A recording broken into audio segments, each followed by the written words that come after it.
We welcome you again to Just Saying, the weekly feature on the Standard Democrat website. We thank you for joining us again. This program has been running for about 4 or 5 months now. We try to bring you topics of importance to our community and to our region. Steve McPeters and I join you every week. Steve is under the weather right now, but we are I'm extremely pleased to have Ed Troop with us today. Ed is Executive Director Manager of the Board of Municipal Utilities. He is one of the champions of our community, and he's one of my heroes. And I don't say that facetiously, because I have had the privilege and honor of working on Ed's board in the past, and I know the passion and the concern and the care that he puts into this community, and we need more like him. So that's the end of the program, Ed. So, well, thank you very much, Michael. For joining us. But an introduction. There's when it comes to the Board of Municipal Utilities and energy use for our community, there's a million things we could talk about. But the truth of the matter is, we have created a bit of a firestorm in the community in terms of looking at some things that are on the horizon that are going to affect our rates. From the EPA standpoint, tell us a little bit of what's going on. Well, I promised in 2000 or 1999, when I took over as general manager, that I would promise to always educate the public. And thanks for having me here, by the way, because that's what I'm, as my mama used to say, that's what I'm fixing to do. I understand, yes. It seems as when I get in front of the public, I've always got bad news, and I really don't mean to do that. That's just the way it happens. Yes. But the Environmental Protection Agency and the Department of Natural Resources in the state of Missouri are putting lots of stringent and strenuous compliance processes on little towns like Sikeston, Missouri. Yep. And we have no decision except to try to comply in order to provide our services to our customers. Right. Right. I'll start with a little compliance, and that's with our water and sewer department. Okay. And it seems as though the Department of Natural Resources thinks that our children need to swim in every drainage ditch that we have in southeast Missouri.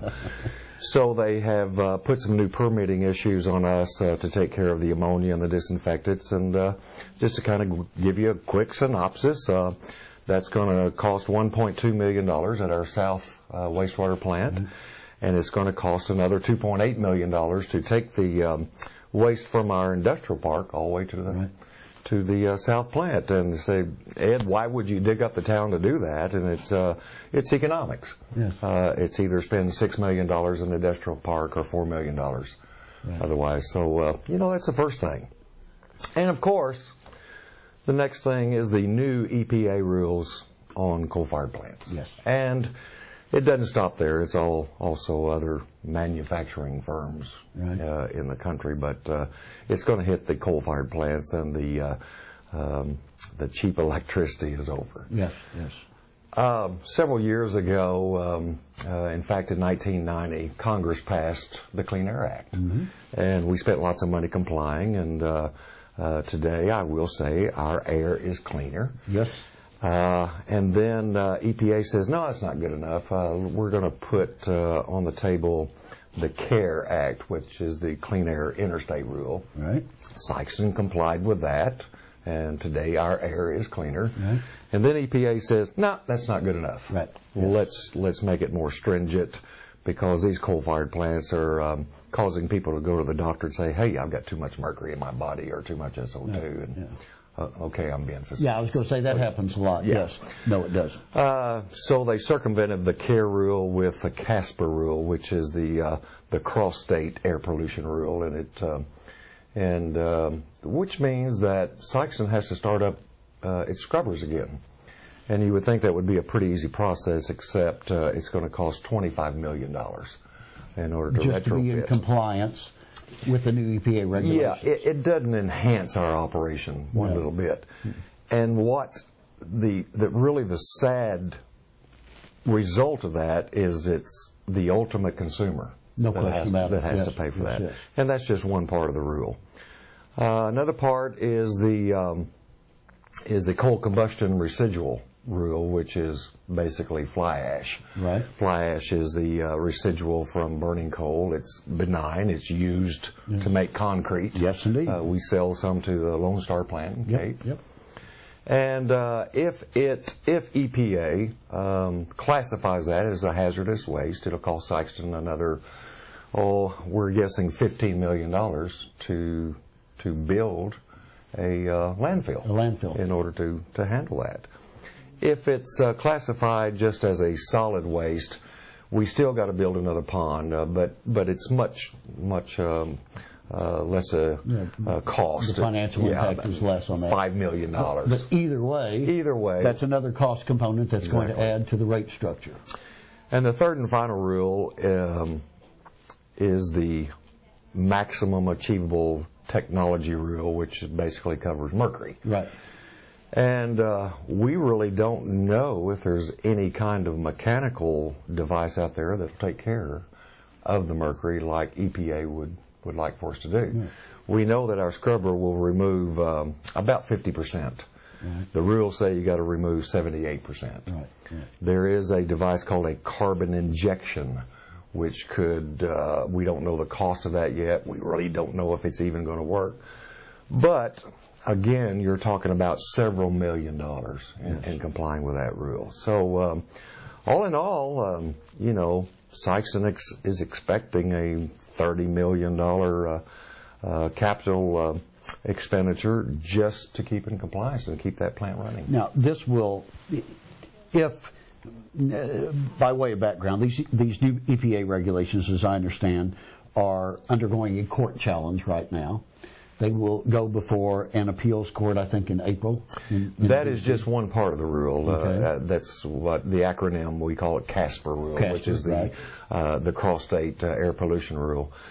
We did get a judicial stay in December, which means a delay. There's hearings going to go on, so in the meantime, we go back to the Clean Air Interstate Rule, the CARE rules. Which is the one under which we've operated. Right. And so we'll just see what happens. And really, Mike, that's the aggravating part of this whole thing is still the uncertainty. It's the great unknown. That's right. So my people want to start planning, and of course we are. Sure. But we don't know, what that goal is that we have to plan for. So the only thing I can say is that these rules are not going to go away. They may be changed, but we're still going to have to comply. And they're going to be implemented over a period of time. The MACT rule that just came out about 2 weeks ago, we have 3 years to comply. So 2015, we got to be in full compliance with the mercury. So if this were to fall down so that we are obligated to operate under these new EPA guidelines, we in Sikeston, in your operation through the Board of Municipal Utilities, is going to see cost increases. Absolutely. BMU has done well in the open market and selling power in the open market and subsidizing Sikeston rates, for the last 10 years. We have enjoyed a lucrative coal and transportation contract, and that's a whole new subject, and I won't get into that, but that's 2013 is the day for that. Yes. So we'll get into it momentarily. But yes, preliminary figures, if all of these EPA regs come to fruition, just the EPA regs alone will cause something close to a 30 to 33% rate increase in Sikeston's rates. And that is not necessarily inevitable, but odds are it's looking like just from that aspect of it, we're going to have that kind of an increase. Yes. How will that impact our wholesale customers, the other communities that we sell power to? Well, I have 4 long-term purchasers. I have Columbia, Missouri, Carthage, Missouri, West Plains, Missouri, and Fulton, Missouri, which is a population of, 200,000 to 300,000 people. Yes. And it will affect them the same way that it will. We are obligated to pass those costs along to those customers. Yes, it's by contract that we will pass those costs along. And they along. know that that's coming, and they're... They do. We have a meeting set up with them this spring, to give them the particulates. But Yeah, they will.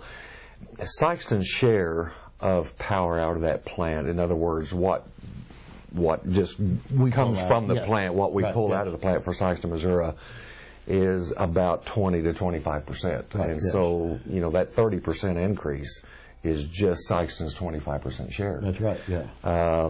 The other cities will pick up about a 45 to 50% share of it, and then Sikeston Power Station will have to recoup the rest of that cost just from wholesale power sales. Right. Which is something I think it's important. I think the citizens probably know that, but that is that a large component of the power plant is the energy that we sell to these other participating cities. Yes. That has been critical to our success. Absolutely. It's been a benefit to them because we've also provided those cities with low-cost, effective, reliable energy. True. And Columbia is obviously the prime example with their 100,000 population or what have you.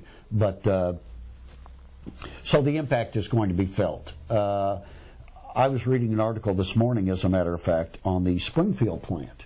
And their estimate is, by virtue of the new regulations alone, their cost is going to be anywhere from $60 to $200 million on their plant. And Springfield has a brand new plant. And Springfield, that's the other part of it, is they have the latest technology. Yes. And they are a bit of a model by which other plants gauge themselves because they are very large. And even with that new technology, and they're forward thinking, they're still looking at $60 to $200 million. But you've had a sense or known that some of these regulations were going to be coming. Yes. The degree, my point is, this didn't catch you as a complete surprise. This is the fear I think we've all had for quite a while.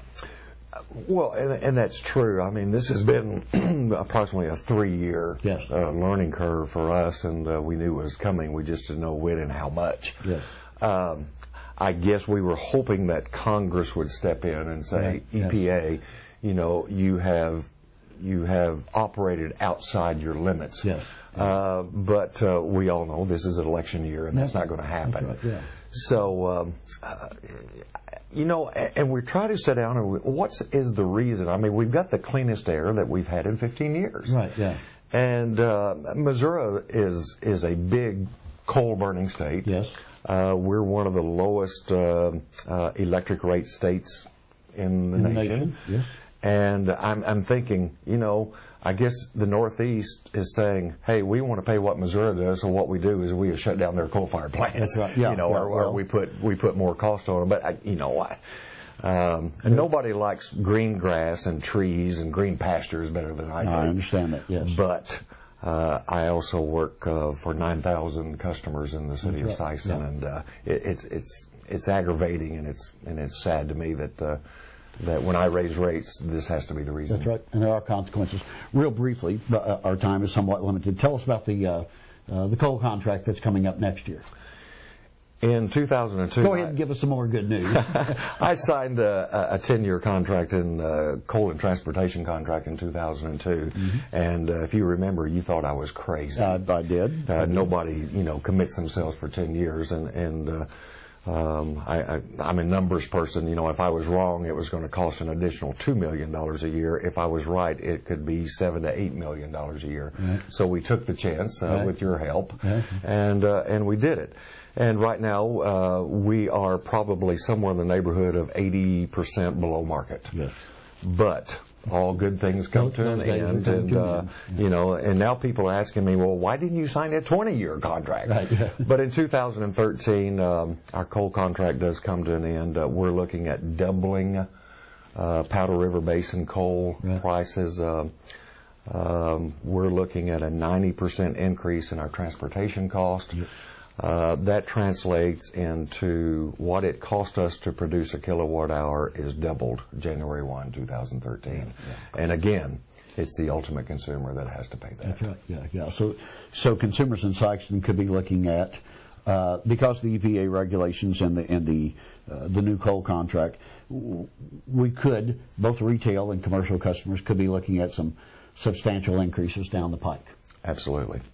That's the consequences of political action. That's the lack of activity in Congress. Let me also say something, and I don't want to inject necessarily a political component to this, but Claire McCaskill voted in favor of these new regulations, even though she's on an energy tour of the state right now, and Senator Blunt voted against these. Not that that's a political component, but it's important.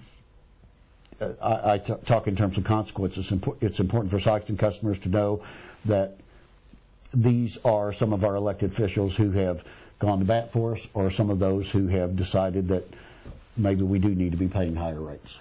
Well, the answer to that is yes. Yeah. I've tried to reach our political figures and to give them the consequences of this. Seem like I'm getting this. Well, everybody has to do it. Right. Well, that's not true. No. The natural gas people and the natural gas generation are going like this. Yes, of course. I made an alarming statement in the article that you wrote when you interviewed me, is that, the last alternative and probably the worst alternative would be to shut the Sikeston Power Station down. Right. Yeah. And they said, why would you do that? Why would you put 85 people out of work? And again, I have to look at the ultimate consumer. Yes. What is the economics? That's right. Yes. Can I sell $31 energy in a $21 market? Do I charge the citizens of Sikeston $31 when I can buy it for $21? Right. So I don't want to be the bad guy here. No. But Ms. McCaskill, she did vote yay on cap and trade. When it didn't pass, EPA says, we'll get around that. We'll do it this way. Yeah, we'll do it this way. Yes. So, but now I do think that all of our senators and representatives are seeing what kind of consequences that we're under. We hope they are. Yeah. Ed, we could spend hours and hours and hours. Absolutely. I always enjoy your company, and thanks for having me. We thank you for bringing us good news today. Hopefully, we'll have you on down the road, and maybe the news won't be quite as alarming. But we thank you all for joining us again on Just Saying. Tune in every day. We're available on the website. We hope to see you next time. Thank you.